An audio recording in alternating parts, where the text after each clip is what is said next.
സ്നേഹമുള്ളവരെ, ഒരു സമൂഹത്തിൻ്റെ ബലം കുടുംബത്തിൻ്റെ ബലമാണ്. കുടുംബങ്ങൾ തകർന്നാൽ സമൂഹം തകരും. കുടുംബങ്ങൾ ബലപ്പെട്ടാൽ സമൂഹത്തിന് ബലമുണ്ടാകും. ബലമുള്ള കുടുംബങ്ങൾ, ശക്തിയുള്ള കുടുംബങ്ങൾ സൃഷ്ടിക്കപ്പെട്ടാൽ ലോകം നന്മയിലേക്ക് പോകും.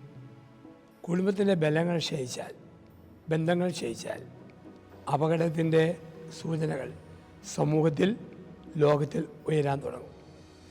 കുടുംബ ബന്ധങ്ങളെക്കുറിച്ചുള്ള ചില ചിന്തകളിലൂടെ നമുക്ക് ഈ നാളുകളിൽ ഒന്ന് കടന്നു പോകാം.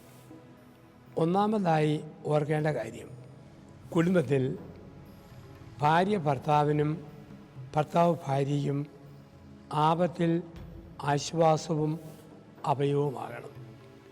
എന്ന് പറഞ്ഞാൽ, ഭർത്താവിന് ഒരു നൊമ്പരം വരുമ്പോൾ ഭാര്യ കൂടുതൽ കുത്തി നൊമ്പരപ്പെടുത്തരുത്. ഭാര്യയ്ക്ക് ഒരു നൊമ്പരം വന്നാൽ കുത്തുവാക്ക് പറഞ്ഞ് ഭർത്താവ് ഭാര്യയെ മുറിപ്പെടുത്തരുത്.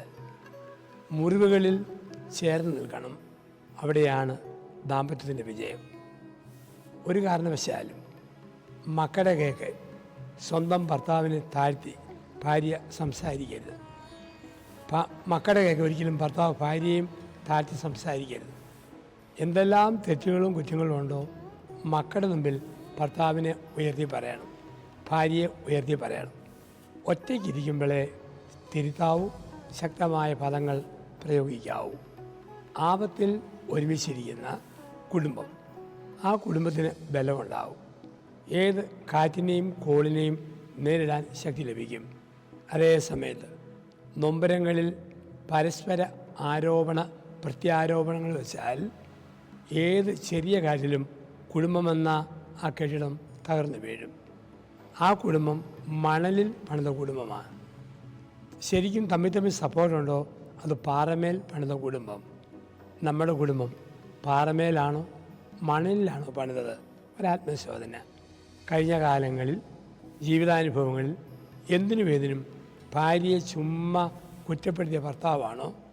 അവൻ പരാജിതനായ പാർട്ട്ണറാണ്. എന്തിനും ഭർത്താവിനെ താഴ്ത്തിക്കിടുന്ന ഭാര്യയാണോ?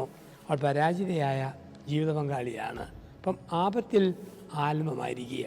തകർച്ചകളിൽ, നൊമ്പരങ്ങളിൽ പരസ്പരം സപ്പോർട്ടാവുക.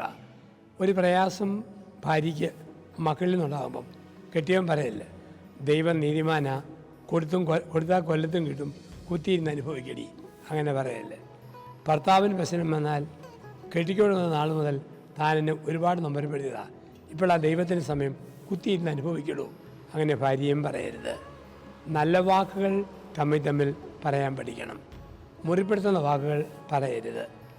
വീണ്ടും ചില വാക്കുകൾ മുറിവുകൾ വർദ്ധിപ്പിച്ചാൽ, ഹൃദയങ്ങളെ അകറ്റിയാൽ അത്തരം വാക്കുകൾ ഉപയോഗിക്കാതിരിക്കുക. സാന്ത്വനത്തിൻ്റെ വാക്ക് അങ്ങോട്ടും ഇങ്ങോട്ടും പറയുക. ആശ്വാസത്തിൻ്റെ തൈലം പുരട്ടുക. അങ്ങനെ പുരട്ടുന്ന ജീവിതത്തിൽ എന്ത് പ്രതിസന്ധി വന്നാലും പിടിച്ചു നിൽക്കും, തളരാതിരിക്കും, തകരാതിരിക്കും. അത് മക്കൾ കണ്ടുപിടിക്കും. ആ കുടുംബത്തെ നാട്ടുകാർ പറയും മാതൃകാ കുടുംബം. ആ ഭർത്താവിനെ നോക്കി പഠിക്കുക, ആ ഭാര്യയെ നോക്കി പഠിക്കുക. അങ്ങനെ പറയുന്ന വിധത്തിൽ നമ്മുടെ കുടുംബങ്ങൾ മാറ്റണം. അതിനായിട്ട് നമ്മൾ ശ്രദ്ധിക്കണം. അങ്ങനെ എൻ്റെ കുടുംബം മാറുമ്പോൾ അയൽ കുടുംബത്തിലും ഈ മാറ്റം വരും, സമൂഹത്തിൽ മൊത്തം മാറ്റം വരും. അങ്ങനെ മാറ്റം വരുത്തുന്ന, ആപത്തിൽ ആശ്വാസവും അഭയവും കൊടുക്കുന്ന കുടുംബങ്ങളായി നമ്മുടെ കുടുംബങ്ങൾ മാറട്ടെ. അതിനായി ഓരോ ഭർത്താവും ഓരോ ഭാര്യയും ശ്രദ്ധിക്കുക, ഓരോ പിതാവും ഓരോ മാതാവും ശ്രദ്ധിക്കുക. ആ ബലമുള്ള കുടുംബമായി നമ്മുടെ കുടുംബം മാറട്ടെ. നന്ദി, നമസ്കാരം.